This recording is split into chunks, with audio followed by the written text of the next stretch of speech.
The gavel hitting the sound block didn't kill me. It was the relentless buzzing hum of the fluorescent lights in my cell. 10 years for a corporate fraud I didn't commit, while my boss bought his third yacht off my code. I took the coward's way out with a stolen razor blade. But death wasn't a blinding white light. It was the sharp smell of stale cold brew and dry erase markers. I opened my eyes to the exact day the lie started. This time, I'm not playing the loyal fall guy. The first thing I registered was the texture. Not the porous, freezing concrete of a cell floor, but the greasy, hard plastic of a mechanical keyboard. I gasped a pathetic, ragged sound that got swallowed by the ambient noise of a busy room. My cheek was stuck to the keys. As I peeled my face away, a line of drool stretched and snapped against the spacebar. I blinked, my vision swimming in the harsh glare of a 27-inch monitor. The air smelled like ozone, from overheating servers, burnt microwave popcorn, and the sharp tang of artificial peppermint. No, I pushed back my rolling chair, squeaking violently against the polished concrete floor.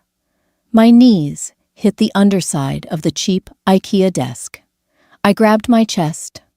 My heart was a frantic, trapped bird, battering against my ribs. There was no orange jumpsuit, no institutional chill. I was wearing my frayed gray hoodie. My hands, the hands that had been pale thin and scarred just moments ago in a prison bathroom, were unblemished. There was a faint callus on my right wrist from dragging a mouse all day. I was at Vertex Analytics. "Rough night, Ian." The voice came from my left. Jenna. She was leaning over the low divider, separating our desks, a steaming paper cup in her hand. She looked exactly as she had 3 years ago. The oversized tortoiseshell glasses, the messy bun, the mustard yellow cardigan. She hadn't yet lost her savings in the company stock collapse. She hadn't yet looked at me from the witness stand with a mixture of pity and absolute disgust. "What?" My voice cracked. My throat felt like it was lined with sandpaper. "What day is it?" Jenna frowned, taking a sip of her coffee. The smell of hazelnut hit me rich and nauseating. "It's Tuesday, October 14th. You literally just pushed the database update at 3 in the morning. Did you sleep here?" October 14th. The blood drained from my head so fast, the room tilted. I gripped the edge of the desk, my fingernails digging into the cheap veneer. October 14th, the day Vertex Analytics closed its Series B funding. The day our user metrics miraculously spiked by 300%. The day the phantom accounts were born. I stood up too fast. The chair rolled backward and hit the glass wall of the conference room. I didn't care. I shoved past Jenna, stumbling down the narrow aisle between rows of identical desks. "Ian," she called out. I hit the heavy wooden door of the men's room, practically falling inside. The smell of cheap, pink hand soap and urinal cake flooded my senses. I barely made it to the second stall before I dropped to my knees and threw up. It was just bile and the sour remnants of whatever I had eaten the night before, a night I had lived 3 years ago. I coughed, spitting into the bowl, shaking uncontrollably. My skin was clammy, cold sweat dripping from my hairline, stinging my eyes. I was back. I was actually back. I'd leaned my forehead against the cold metal partition of the stall, letting the chill seep into my skin. In my mind, I could still hear the judge's voice. "Mr. Brooks, the evidence clearly shows you engineered the script to inflate user data. You held the administrative keys. I could feel the cold metal of the handcuffs.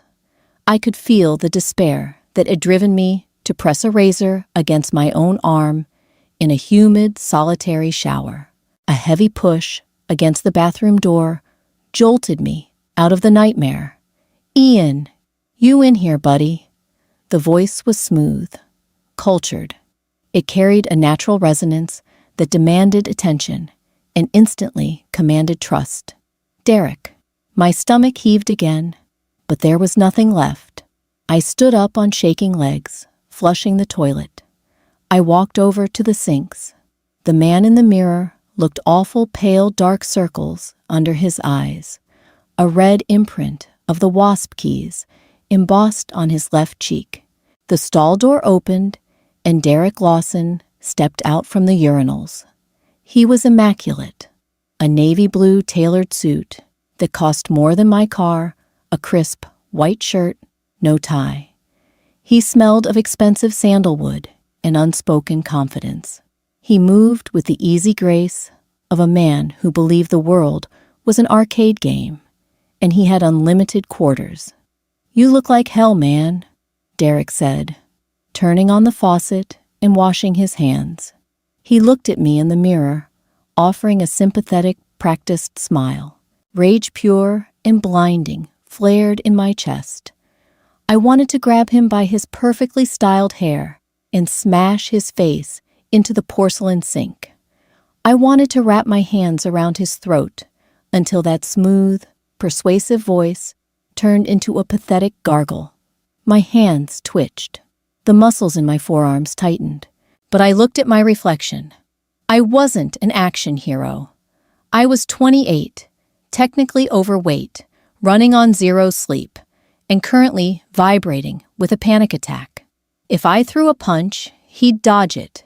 I'd get arrested for assault, and the timeline would just correct itself with me in a different jail cell. I forced my hands into my hoodie pockets to hide the trembling. "Just something I ate," I mumbled, staring at the water swirling down the drain. Derek patted my shoulder. His hand was warm. It took every ounce of willpower I possessed not to flinch. "You've been pushing too hard, Ian. The Series B is closing today. We couldn't have done it without your back-end architecture. Take the afternoon off. Rest up. We're going to celebrate tonight." Celebrate. He was going to celebrate selling millions of dollars of vaporware to venture capitalists, knowing exactly who he was going to blame when the audit eventually came. "Yeah," I croaked. "Okay. Thanks, Derek."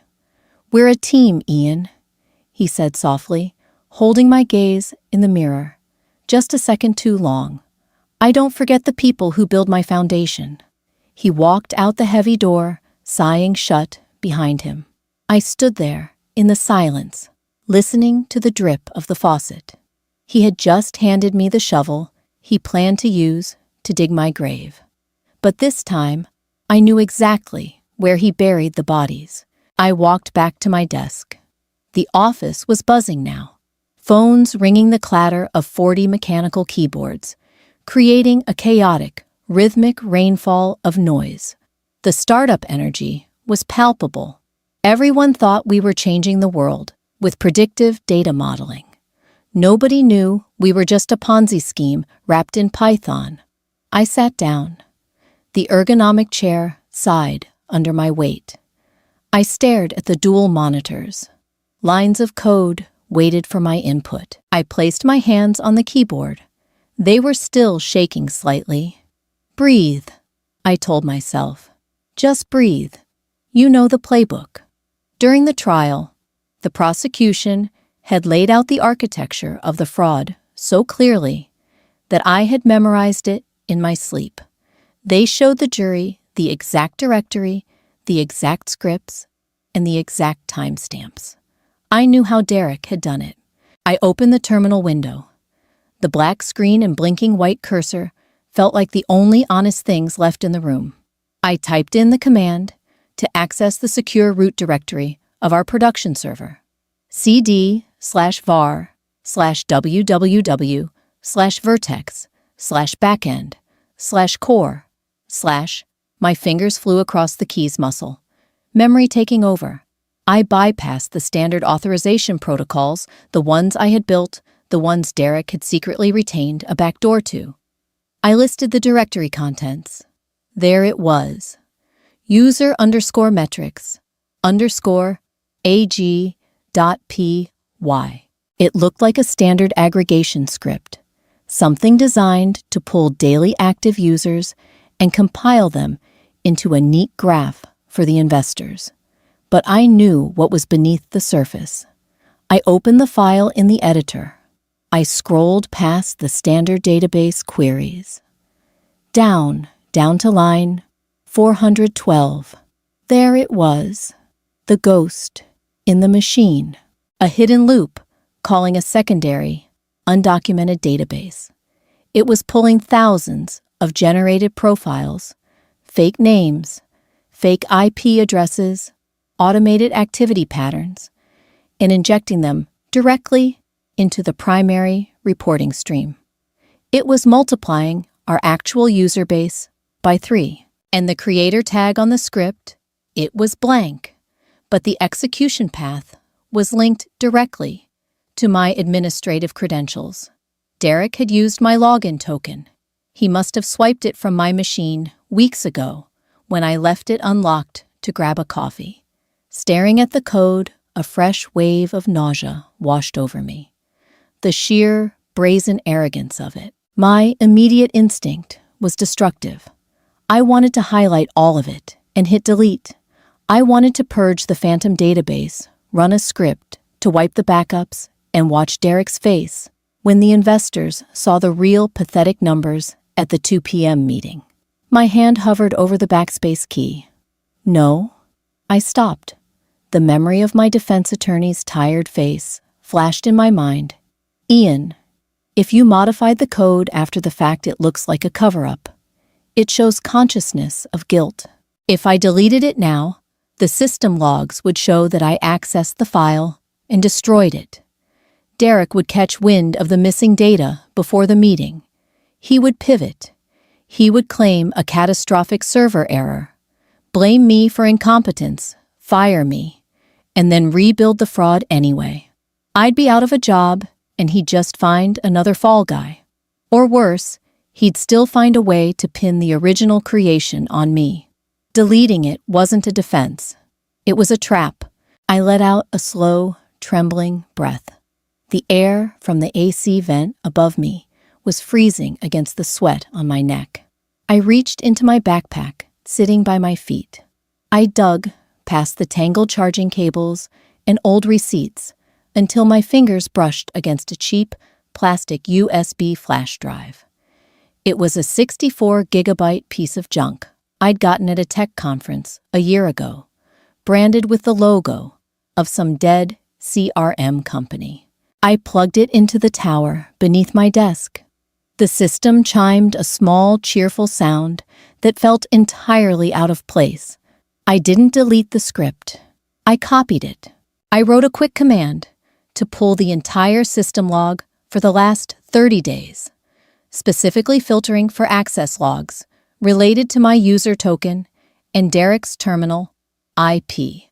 I knew his IP. I knew he logged in from his private home network at 2 a.m. last Thursday to deploy this. I pulled the network packet histories. I pulled the phantom database schema. I dragged it all onto the cheap plastic drive. The progress bar crept across the screen. 12%, 34%, 68%. Hey, Ian. I slammed my laptop screen down my heart, rocketing into my throat. I spun around in my chair, my knee cracking against the desk. Tom from marketing was standing there, holding a clipboard. He looked startled by my sudden movement. He was a kid, fresh out of college, wearing a t-shirt that said, "Hustle harder." "Jesus, man, you're jumpy today." Tom laughed nervously. "I was just doing the lunch run. We're getting that Thai place down the street. Pad Thai, spice, level 3. I stared at him. The normalcy of the question was absurd. It felt like asking what flavor of ice cream I wanted while the Titanic was sinking. I stammered, my mouth dry. Yeah, pad thai is fine. Thanks. Cool. Hey, you want to get in on the pool for the valuation announcement? Later winner gets a bottle of Macallan. I don't drink, I said, a little too sharply. Tom blinked, taken aback. Right.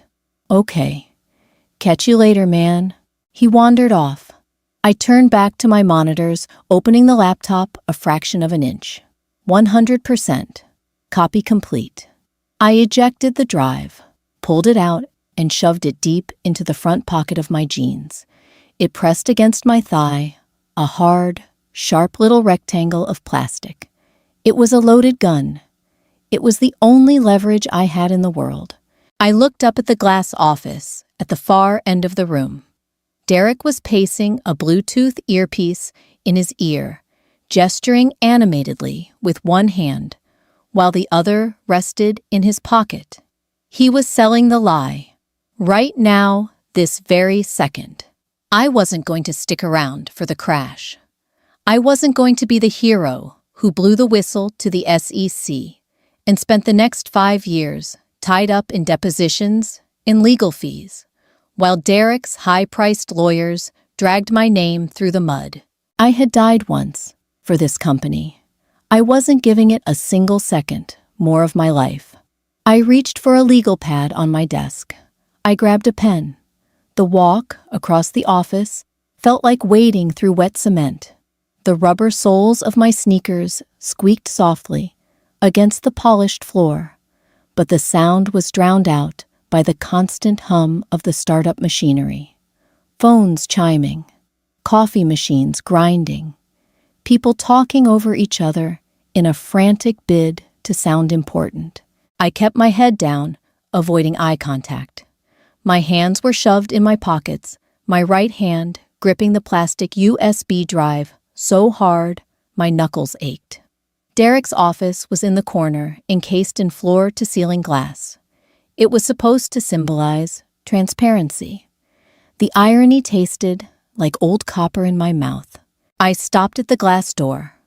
Derek was sitting at his massive, reclaimed wood desk, leaning back in his Herman Miller chair. He was off the phone, typing something on his laptop. He looked completely at ease. The king in his castle. I took a deep breath, trying to steady the frantic rhythm of my heart. Play it weak, I reminded myself. Play the broken coder. Don't let him see the anger. Anger makes you unpredictable. Weakness makes you dismissible. I knocked on the glass. Derek looked up his face, breaking into that practiced $1,000,000 smile. He waved me in. I pushed the heavy door open. The air inside his office was noticeably cooler than the bullpen outside. It smelled of high-end leather ozone from the air purifier and the sharp, clean scent of his cologne. It smelled like money. "Ian," Derek said, closing his laptop. "Feeling any better? You still look a little pale. I told you, take the afternoon." I stood in front of his desk. I didn't sit down. I pulled my hand out of my pocket and placed a single folded piece of paper onto the center of the reclaimed wood. Derek looked at the paper, then back up at me. The smile didn't fade, but it froze, just a fraction of an inch at the corners of his mouth.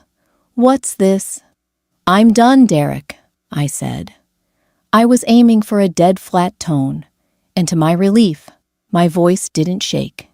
It just sounded exhausted, which honestly wasn't a stretch. Derek didn't touch the paper. He leaned forward, resting his elbows on the desk, steepling his fingers. "Done. Done for the day. Because I agree you need sleep. Done with Vertex." I interrupted softly. "I'm resigning. Effective immediately." The silence in the office was absolute. The soundproofing in the glass walls was excellent. The chaotic hum of the bullpen outside was reduced to a muted, underwater murmur. Derek stared at me. His dark eyes darted across my face, searching for a punchline, a negotiation tactic. a sign of leverage. When he didn't find any, the mask slipped. Just for a microsecond. The jovial boss vanished, replaced by a cold, calculating predator, calculating a sudden shift in the wind. Then the mask was back. Smooth, warm, concerned. "Ian," he sighed, standing up and walking around the desk. He leaned against the edge, crossing his arms, putting himself closer to me. "Talk to me. What's going on? Is it the money? Because with the Series B closing today, your equity is about to vest. You're walking away from a life-changing amount of cash. A life-changing amount of cash that doesn't exist, I thought. Equity in a fraud is just a ticket to federal prison. I'm burning out Derek." I lied, letting my shoulders slump. I looked away, staring at a framed piece of abstract art on his wall. I can't sleep. My stomach is constantly in knots. I had a panic attack in the bathroom an hour ago. I can't keep looking at the code. I can't do the hours anymore. I need out before I have a total breakdown. Derek studied me. He was listening to the tone of my voice, the posture of my body. He was looking for a threat, but all he saw was a tired, overweight programmer in a frayed hoodie who couldn't handle the pressure. He saw exactly what he wanted to see: weakness. "Ian, we are a family here," he said softly, putting a heavy hand on my shoulder. The texture of his wool suit jacket brushed against my neck. I forced myself not to pull away. Families don't walk out on each other on the most important day of the year. Take a sabbatical. Take 2 weeks paid. Go to Mexico. Clear your head. "I can't," I said, stepping back slightly, forcing his hand to drop. "If I stay, I'll end up in the hospital. I'm sorry, Derek. I'm not cut out for this level. You need someone better." I was giving him the ego stroke he craved. I was validating his unspoken belief that he was an apex predator, and I was just a worker bee who couldn't survive the altitude. Derek stood up straight. His eyes were completely cold now, though his voice remained gentle. He had made the calculation. A burned-out coder was a liability, but an easily replaceable one.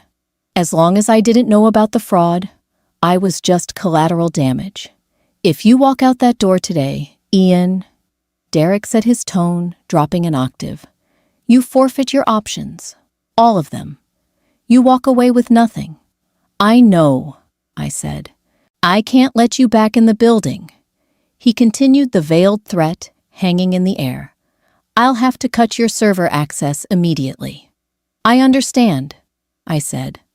"I've already packed my bag." Derek stared at me for a long, heavy moment. He was waiting for me to crack, to beg to negotiate. I just stood there looking at my shoes. Finally, he exhaled sharply. "Fine, if that's how you want to play it. Leave your key card on the desk. HR will mail you your final check." I reached into my pocket, pulled out the plastic lanyard, and dropped it next to the resignation letter. It landed with a soft clack. "Goodbye, Derek," I said. I turned around and walked out of the glass office. I didn't look back. I grabbed my backpack from beneath my desk. Jenna watched me wide-eyed as I slung it over my shoulder. "Ian, where are you going?" she asked, her voice tight with confusion. "I'm out, Jenna," I said quietly. "Take care of yourself." I walked toward the main exit. The heavy glass doors slid open with a pneumatic hiss. I stepped out into the hallway, then pushed through the secondary fire doors into the stairwell. I bypassed the elevator. I practically ran down the 3 flights of concrete stairs, my heart pounding a frantic, victorious rhythm against my ribs. I hit the ground floor and pushed the heavy metal door open. The crisp autumn air hit me like a physical blow. It smelled like car exhaust, roasting nuts from a street vendor, and wet asphalt. It was the greatest thing I had ever breathed in my life.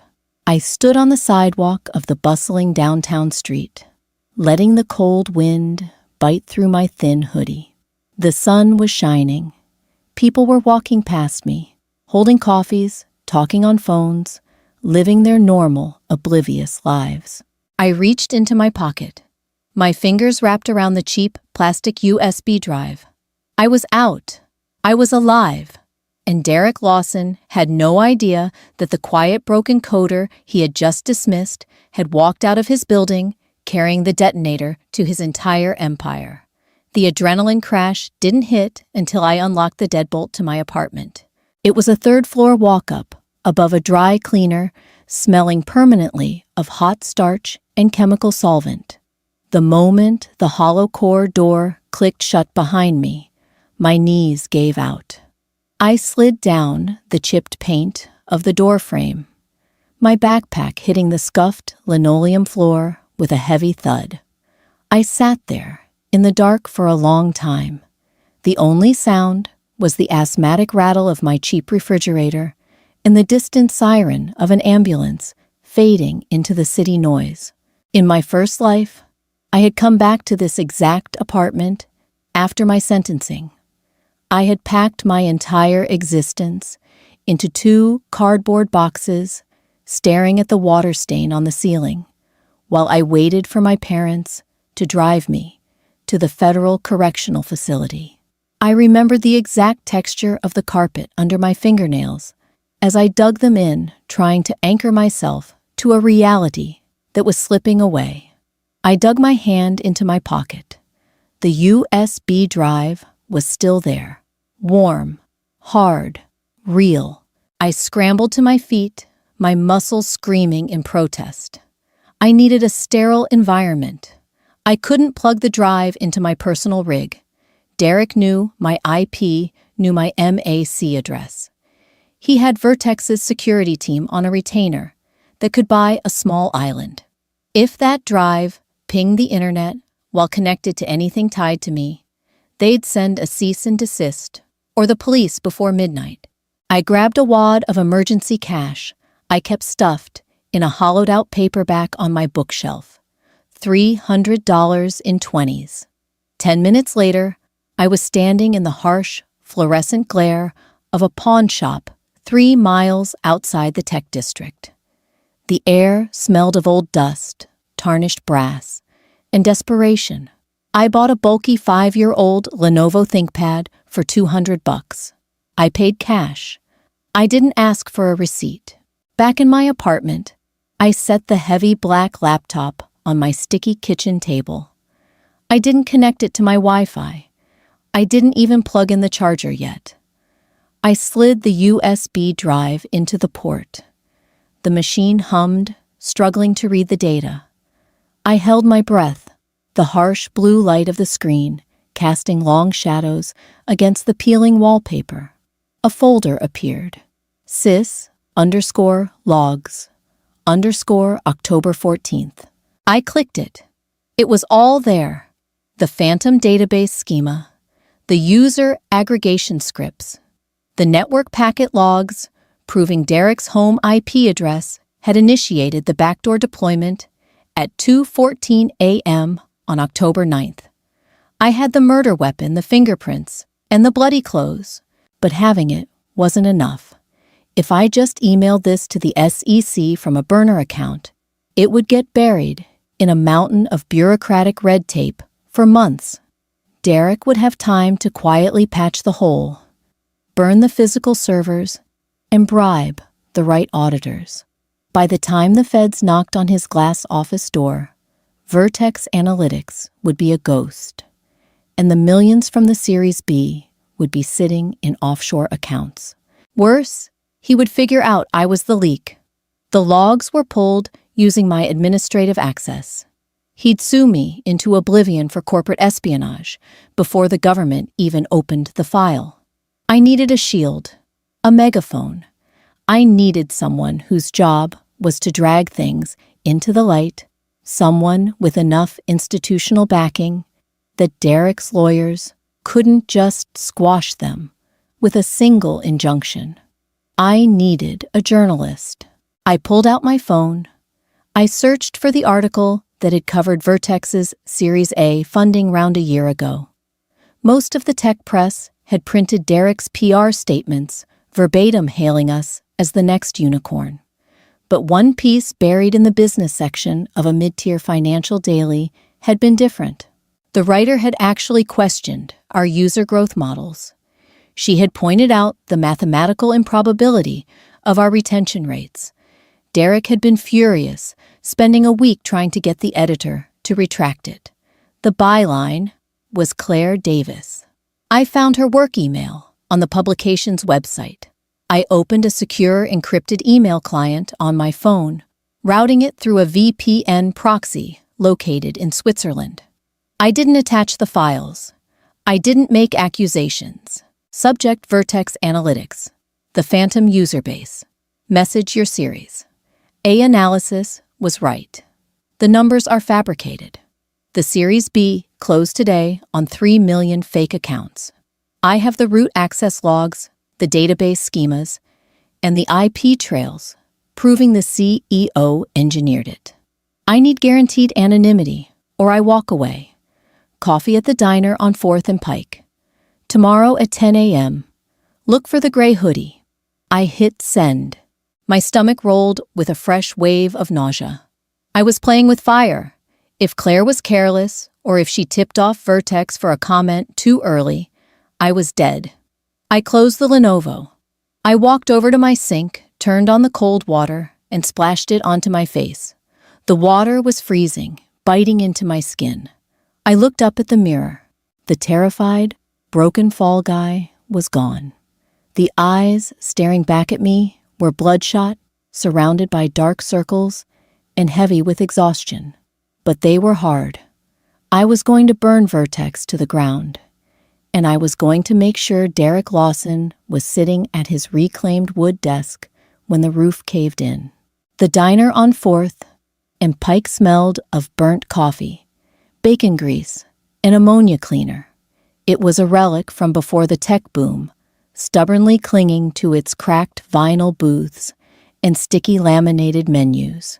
I sat in a back corner booth, facing the door. My hands were wrapped around a thick ceramic mug of black coffee, letting the heat seep into my cold fingers. The Lenovo laptop sat heavy in my backpack, resting against my leg. At 10:05 a.m., the bell above the door jingled. A woman walked in, late 30s, wearing a tailored navy trench coat over a dark sweater.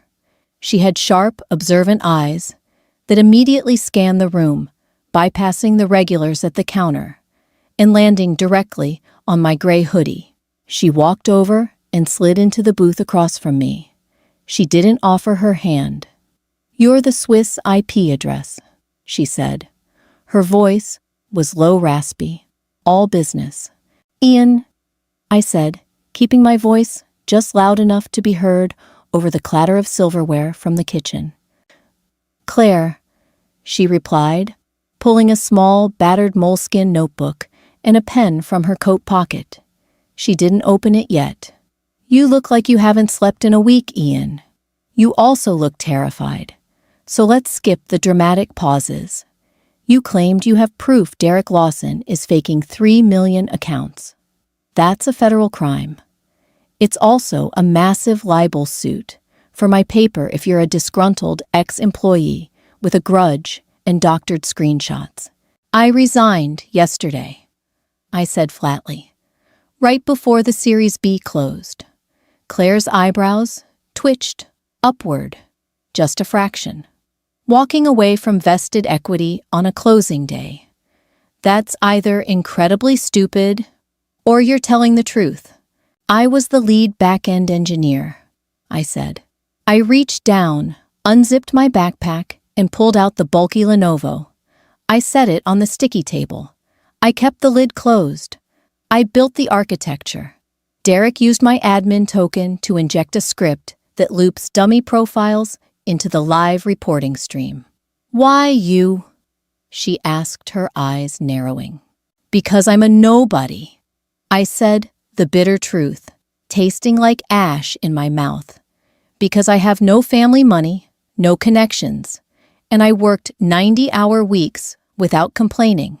I'm the perfect fall guy when the auditors eventually catch on. He was setting me up to take the hit. I opened the laptop. It wasn't connected to the diner's weak Wi-Fi. I turned it around so it faced her. This is an air-gapped machine, I explained.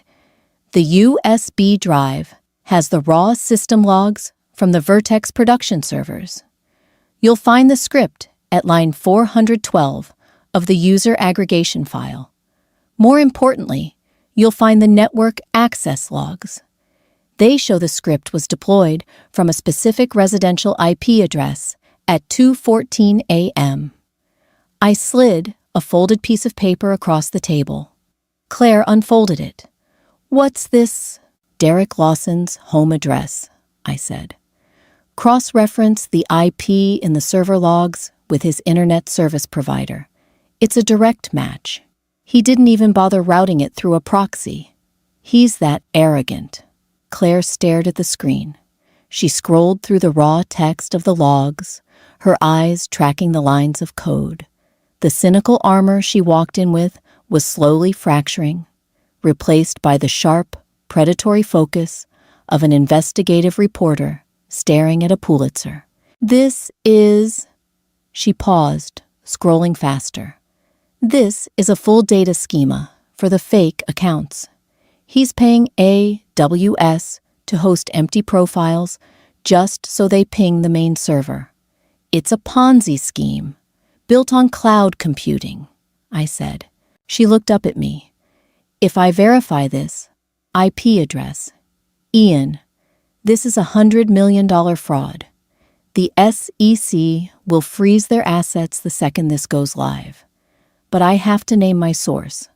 The lawyers won't let me publish an accusation this massive based on an anonymous data dump." Panic, cold and sharp, spiked in my chest. "No, I told you in the email. Anonymity is the condition. Ian, think about this."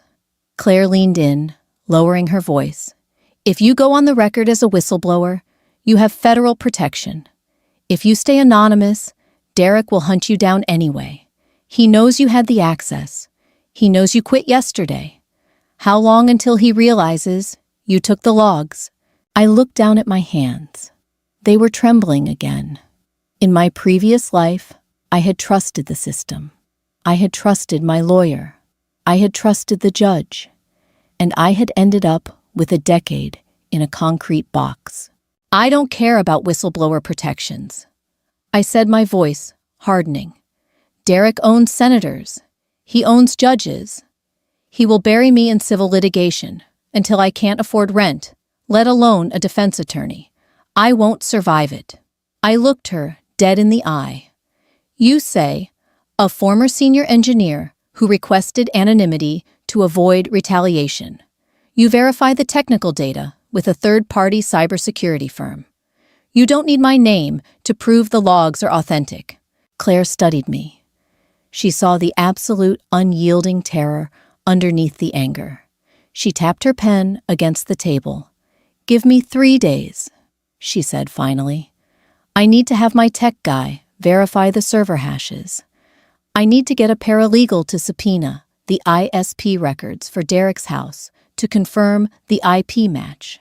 And I need to get a comment from Vertex before we publish. Don't call him until the hour before you go to press." I warned, my heart hammering. "If you give him a day, he'll wipe the servers and claim a data breach. Standard protocol is 24 hours for a comment," Claire said. Claire listened to me. I leaned across the table, grabbing her wrist. She flinched, but didn't pull away. The texture of her trench coat was rough against my palm. "If you give him 24 hours, this story dies, and I go to prison. 1 hour. He gets 1 hour." She looked at my hand, then up at my face. She slowly pulled her arm back. "Friday," she said. "We publish Friday morning at 8 a.m. I'll email his press team at 7 a.m. She reached out and closed the Lenovo laptop. She slid it toward her, dropping it into her leather tote bag. "Keep your head down, Ian," she said, sliding out of the booth. "If this is real, the blast radius is going to take out half the tech district." She walked out the bell, jingling a cheerful, oblivious tune in her wake. I sat alone with my cold coffee. The drive was gone. The weapon was fired. Now all I could do was wait for the impact. The waiting was a physical sickness. Wednesday and Thursday bled together in a haze of stale air and paranoid silence in my apartment. I kept my phone off, buried under a pillow, on my unmade bed. Every time the floorboards creaked in the hallway, outside, my breath caught in my throat. I expected the heavy authoritative knock of the police. I expected Derek's private security thugs to kick the door off its hinges. By Thursday night, the silence was deafening. I couldn't take it anymore. I needed to know if Derek had realized I was gone for good, or if he thought I was just throwing a temper tantrum. I dug my phone out from under the pillow and held down the power button. The screen lit up, illuminating the dark bedroom. The phone vibrated. Then it vibrated again, and again. It sounded like a trapped wasp buzzing furiously against the wood of my nightstand. 14 missed calls, 32 unread text messages, 11 voicemails. My thumb hovered over the screen. Almost all of them were from Jenna, a few from Tom. I opened the texts. "Jenna, Tuesday, 4:15 p.m. Ian, Derek is looking for you. Are you really gone? Please text me back." Jenna, Wednesday, 9 a.m. The Series B party last night was weird. Derek kept checking his phone. "The servers are acting slow today. Are you sure you don't want to just come back and talk to him?" Jenna, Thursday, 2:30 p.m. Ian, it's getting bad. The user dashboard isn't updating properly. Derek is losing his mind. He fired the junior dev who tried to run a patch. Please, just call him. I closed the thread. The script was breaking. Without me there to monitor the load balancing between the real database and the phantom database, the system was starting to choke on its own manufactured weight. Derek was panicking. Then a new text notification popped up at the top of the screen. "Derek Lawson, call me. Now." I stared at the glowing white letters. My chest tightened. In the old timeline, a text like that would have sent me sprinting back to the office, terrified of losing my job, eager to prove my loyalty. Before I could lock the screen, the phone started ringing. "Incoming, call Derek Lawson." The buzzing vibrated up my arm, settling deep into my bones. The instinct to submit to answer and apologize was a heavy, deeply ingrained habit. It took physical effort to fight it. I hit the green button and brought the phone to my ear. I didn't say anything. "Ian." Derek's voice was sharp. The smooth, cultured veneer was gone. It was tight, breathless, and laced with absolute venom. "Where the hell are you?" "I resigned, Derek," I said. My voice sounded thin in the quiet apartment. "I told you that on Tuesday." "Stop playing games," he hissed. "The aggregation script is failing. The data stream to the investor portal is stalling. You left a bug in the architecture, you arrogant little shit. You need to get down here and fix this immediately." A bug. He was already building the narrative. If the system crashed, it wasn't his fraud failing. It was my incompetent coding. "I don't work for Vertex," I replied, forcing my breathing to stay even. "If the system is failing, call IT. IT doesn't have root access to this specific directory. Ian, and you know it." Derek yelled the sound, distorting through the phone's speaker. "You locked it down. Now you are going to walk your ass into this building. You are going to unfuck the dashboard, and you are going to apologize to me. If I don't, what?" I asked softly. There was a pause on the line. I could hear him breathing heavy, ragged breaths. He was pacing. I could picture him in his glass office, the city lights reflecting off the windows, realizing his control was slipping. "If you don't," Derek said, his voice dropping to a terrifying, quiet murmur, "I will have our legal team draft a suit for corporate sabotage. I will claim you intentionally corrupted the database before walking out.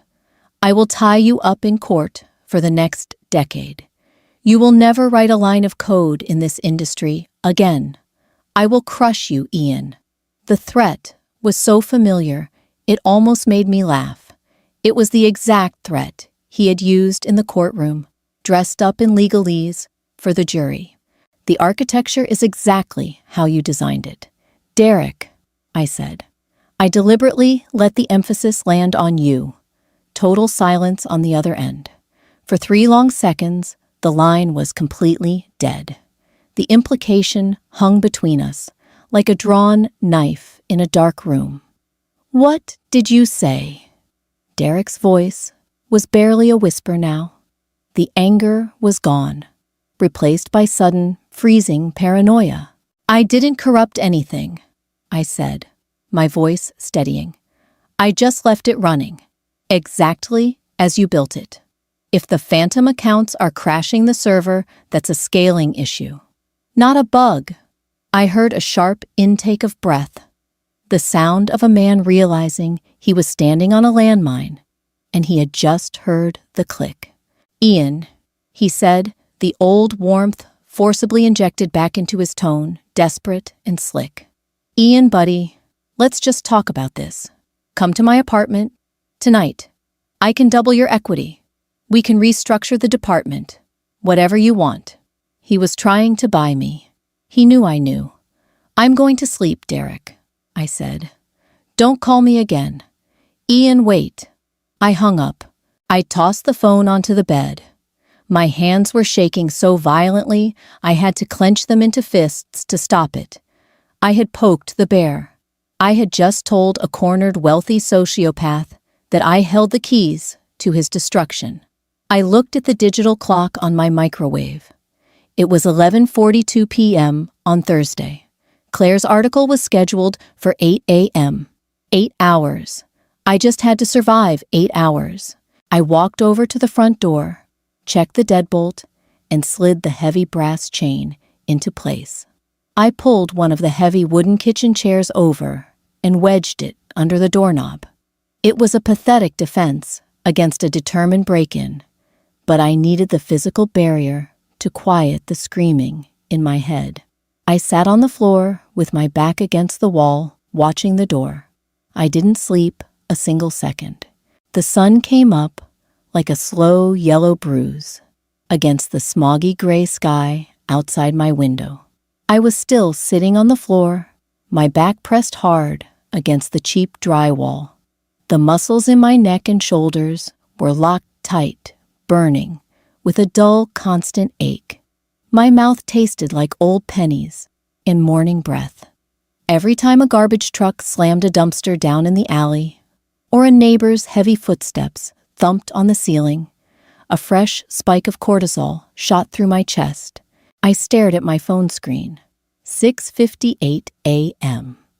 2 minutes until Claire sent the email to Vertex's press team. 2 minutes until Derek's phone buzzed on his reclaimed wood nightstand. I closed my eyes, resting the back of my head against the wall. I tried to picture it. Derek would be in his penthouse, maybe drinking a green smoothie, maybe tying a silk tie. The email would pop up. Request for comment, the Financial Daily. He would open it, expecting a fluff piece about the Series B funding. Instead, he would read a bulleted list detailing his own felony fraud, complete with timestamps and IP addresses. 7 a.m. I held my breath. The apartment was completely silent, save for the rhythmic metallic drip of the leaky faucet in my kitchen sink. Nothing happened. No alarms blared. No sirens wailed. The world just kept turning. People were still waiting for their buses. The dry cleaner downstairs rolled up his metal security gate with a screech that rattled my floorboards. But I knew the invisible shockwave had just hit the Vertex building. Derek had 1 hour to realize he was trapped. He would call his lawyers. He would call his fixers. He might even try to call a private jet. But the data was already out of his hands. The next 60 minutes stretched into an eternity. I crawled away from the door, my legs stiff and tingling, with pins and needles. I went to the kitchen and drank a glass of tap water. It was lukewarm and tasted heavily of chlorine, but it coated my raw throat. I sat at the sticky table, opened my phone, and navigated to the front page of the Financial Daily's website. I hit refresh. 7:15 a.m. Still yesterday's news about inflation. Refresh. 7:34 a.m. An op-ed about supply chains. Refresh. 7:52 a.m. My thumb hovered over the screen. My heart was beating so hard, I could feel the pulse in my teeth. The fear was a living, breathing thing in the room with me. What if Derek had bought them off? What if Claire's editor spiked the story? What if the lawyers pulled the plug at the last second? 7:59 a.m., 8 a.m. I swiped down on the screen.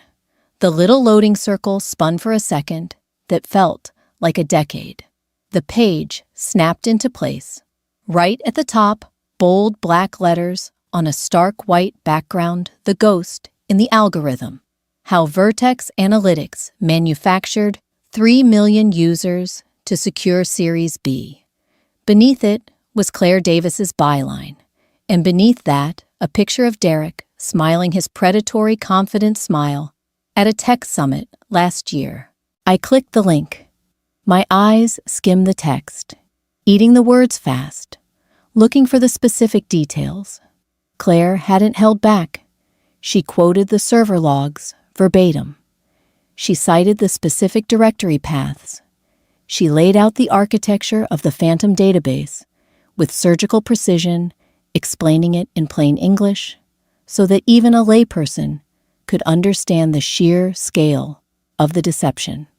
And right there in the 4th paragraph, internal server logs verified by independent cybersecurity firm Red Team Security and provided by a former senior back-end engineer who requested anonymity show that the deceptive aggregation script was manually deployed from the personal home IP address of Vertex CEO Derek Lawson. A hard, heavy breath pushed its way out of my lungs. I dropped the phone onto the table. It landed with a loud clack. I buried my face in my hands. I wasn't crying, but my chest heaved with dry, racking sobs. It was the physical sensation of a 1,000-pound weight being dragged off my chest. I wasn't going to prison.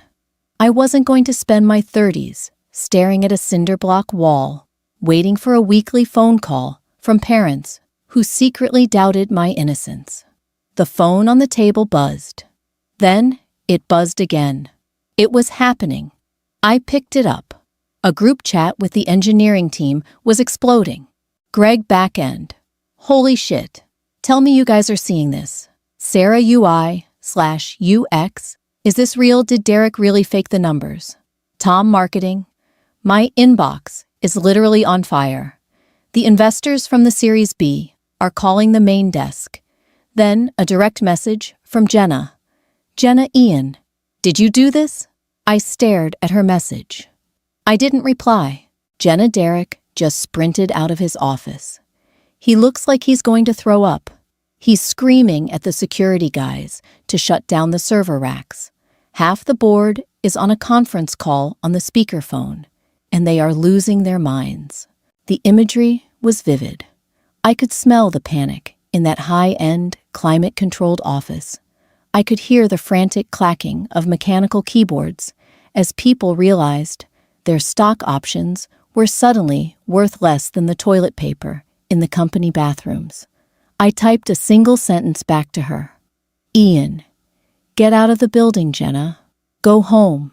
I locked my phone and shoved it into my pocket. I needed air. I couldn't stay in this stifling, dark apartment anymore. I pulled the wooden chair away from the door, unlatched the chain, and stepped out into the hallway. I walked for hours. I didn't have a destination. I just let my feet carry me through the dense concrete arteries of the city. The morning air was sharp, biting through the thin cotton of my gray hoodie, but I welcomed the chill. It kept me grounded. I bought a black coffee from a corner cart, the paper cup scalding my palm, the bitter, burnt taste grounding my senses. Around noon, I found myself standing across the street from the financial district, 2 blocks away from the Vertex building. I didn't want to get too close, but a dark, ugly curiosity pulled me in. I leaned against a cold brick wall, sipping my coffee, watching the glass entrance of the high-rise. There were already 3 news vans parked illegally on the curb, their satellite dishes extended toward the gray sky. A small crowd of people had gathered, a mix of curious office workers on their lunch break and a few Vertex employees standing on the sidewalk, looking shell-shocked. I recognized Tom from marketing. He was standing near a trash can, staring blankly at his phone, a half-eaten sandwich dangling forgotten from his hand. He looked incredibly young and incredibly lost. I felt a sudden sharp pang of guilt. I had detonated the bomb to save myself, but the collateral damage was real. Dozens of people who had worked late, missed birthdays, and poured their energy into what they thought was a legitimate dream, were out of a job today. Their resumes were now tainted with the name of a fraudulent company. But then I remembered the cold, damp smell of my prison cell. I remembered the judge's gavel. I remembered Derek's smooth, practiced lie on the witness stand, throwing my entire life into a wood chipper, without blinking an eye. The guilt evaporated, leaving only a cold, hard pragmatism. Survival is ugly. Suddenly, a ripple went through the crowd. The heavy glass doors of the lobby slid open.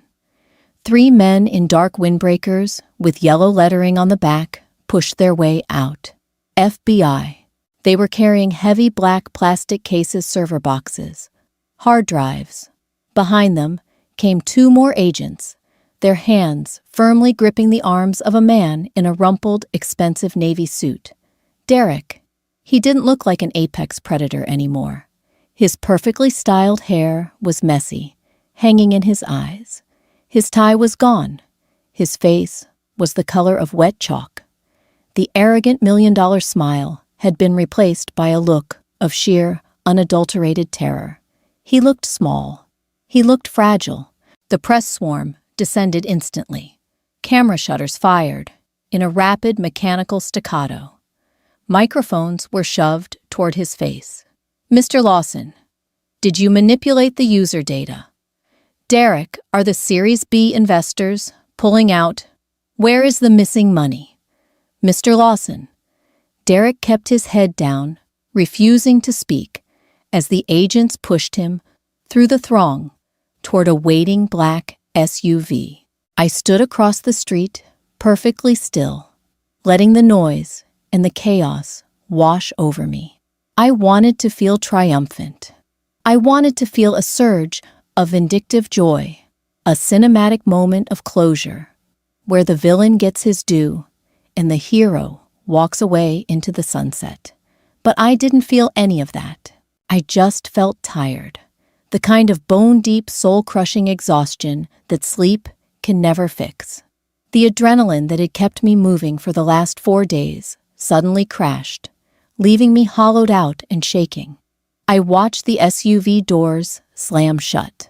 I watched the heavy vehicle pull away from the curb, its red taillights bleeding into the gray afternoon traffic.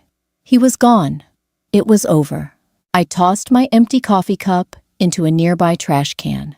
It hit the bottom with a dull thud. I turned my back on the Vertex building, shoved my hands deep into my pockets, and started walking back toward my apartment, My phone buzzed in my pocket. I pulled it out. It was an unknown number. I answered it, holding the cold glass to my ear.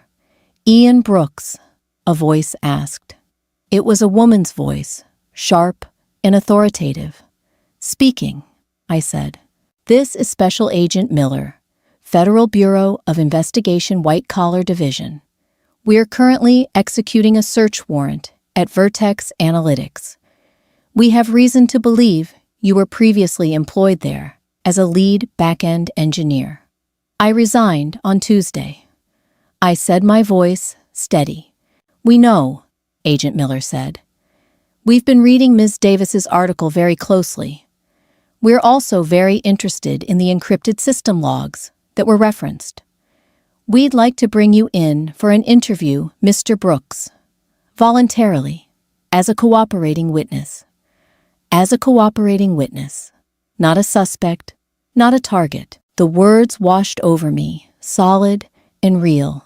In the old timeline, they had kicked my door down at 4 a.m. They had thrown me against the wall, slapped cold steel cuffs on my wrists, and dragged me out in my underwear while my neighbors watched. "I'll cooperate," I said. "I can be at the field office in an hour. We'll see you then, Mr. Brooks. Ask for me at the front desk." The line went dead. I stood on the sidewalk, letting the crowds of people flow around me. The sky above was finally starting to break, small patches of pale blue peeking through the smog. The air smelled like exhaust fumes and damp concrete, but to me, it was the sweetest thing I had ever inhaled. The federal building smelled of floor wax, stale coffee, and cheap carpet cleaner. It was a scent deeply ingrained in my memory, a phantom smell that used to trigger immediate panic attacks in my old life. But this time, I wasn't sitting in a cramped, windowless interrogation room with a public defender who wouldn't make eye contact. I was sitting in a well-lit conference room on the 8th floor, sipping a bottle of complimentary water. Agent Miller sat across from me. She was meticulous, laying out printed copies of the server logs I had handed over to Claire. We spent 6 hours going line by line. I explained the architecture. I explained how the loop worked, how it pinged the AWS servers, how it funneled the dummy profiles back into the investor dashboard. I walked them through the authorization protocols, proving exactly how Derek had bypassed the two-factor authentication to use my token. Miller's forensic tech, a quiet guy with a severe caffeine habit, verified everything in real time on a secure laptop. "It's a tight loop," the tech muttered, rubbing his eyes. "Sloppy execution with the token, but the underlying script is clever. It disguised the phantom traffic beautifully. If we hadn't known exactly what directory to pull, it would have taken a forensic audit months to spot the fake data packets. He built it to withstand a standard due diligence review," I said, leaning back in my chair. The heavy leather squeaked beneath me. He knew exactly what the Series B investors would look for, and he fed them exactly what they wanted to see. Agent Miller closed the file folder on her desk. She looked at me, her sharp eyes studying my face. "You realize, Mr. Brooks, that you had the keys to the castle. If you had modified this code even slightly to cover your own tracks before walking out, we'd be having a very different conversation right now. You'd be an accessory." "I know," I said quietly, looking down at my hands. The faint callus on my right wrist was still there. My lawyer told me the exact same thing. Miller frowned slightly. "You don't have a lawyer, present, Mr. Brooks." "Right." I caught myself a cold chill running down my spine. "I mean, I figured that out. I knew not to touch the crime scene." She nodded slowly, seeming to accept the correction. "Well, you made the right call. We subpoenaed his ISP records this morning. The IP address in these logs matches his home network. We also found a secondary encrypted hard drive in his home office safe containing the dummy profile generation scripts. He kept backups. The arrogance is astounding. Is he in custody? I asked. He's being processed, Miller said, standing up. He's looking at multiple counts of wire fraud, securities fraud, and aggravated identity theft for using your credentials. He won't be seeing the outside of a federal facility for a very long time. I stood up my legs, feeling strangely light. Are we done here? For today, yes, Miller said, extending her hand. We'll need you available for a deposition when the grand jury convenes. Keep your phone on. Don't leave the state without notifying us. And Mr. Brooks. I paused at the door, turning back. Good job, she said. I didn't smile. I just nodded, turning the handle and walking out into the corridor. 6 weeks later, the dust finally settled. Vertex Analytics was completely dissolved. The Series B funding was frozen by the SEC and slowly returned to the investors minus massive legal fees. The tech blogs wrote dozens of post-mortem articles turning Derek Lawson into a cautionary tale of Silicon Valley hubris. I didn't read them. I moved out of my apartment above the dry cleaner. I couldn't stand the smell of the chemical solvent anymore. It reminded me too much of the fear. I found a small, quiet, one-bedroom in a boring suburb 30 minutes outside the city. It smelled like pine needles and damp earth. I didn't have $1 billion. I didn't have a startup empire. I had exactly $6,000 in savings, a 10-year-old Honda Civic, and a clean criminal record. It was the greatest wealth I had ever known. I was sitting on my small patio on a Tuesday afternoon, drinking a cup of cheap tea and watching the rain fall on the empty parking lot. My laptop was open on the metal table in front of me. I wasn't coding. I was scrolling through job listings. I applied for a mid-level database management position at a regional logistics company. They shipped auto parts. It was boring. It was predictable. The CEO was a 60-year-old man who barely knew how to use email, let alone engineer a cloud-based Ponzi scheme. The pay was average. The hours were strictly 9 to 5, and there were no stock options. I hit Submit Application. A car drove by on the wet street, its tires hissing against the asphalt. A crow cawed from a nearby telephone pole. The sensory inputs were so aggressively mundane, so completely devoid of adrenaline or terror. Sometimes, late at night, I still wake up in a cold sweat. I can feel the rough, porous concrete of the cell floor under my bare feet. I can hear the metallic slam of the heavy iron door echoing down the block. The trauma of a life that technically never happened still lives in my bones, a ghost haunting a timeline that I erased. But then, I open my eyes. I see the soft glow of the street lamp filtering through the cheap plastic blinds. I smell the fresh laundry detergent on my pillowcase. I feel the soft cotton of the sheets. I take a deep breath. I survived. I beat the system that was designed to break me, not by becoming a monster, but by simply refusing to play the victim. Derek Lawson is sitting in a cell right now, smelling the bleach and the stale sweat, listening to the buzz of the fluorescent lights. He can have it. I closed the laptop, letting the screen go black. I leaned back in the patio chair, closed my eyes, and listened to the rain. If you've ever sat at a desk grinding away, while the people at the top sell your soul for a fraction of a percent in stock, Ian's story is for you. We're all just one bad boss away from being the fall guy in a game we didn't even know we were playing. Ian didn't win by becoming a superhero. He won by simply refusing to be a victim. If this story hit close to home, drop a like and share it with someone who needs to hear it. Hit subscribe so you never miss our next upload. Until then, keep your head down and always have your exit strategy ready.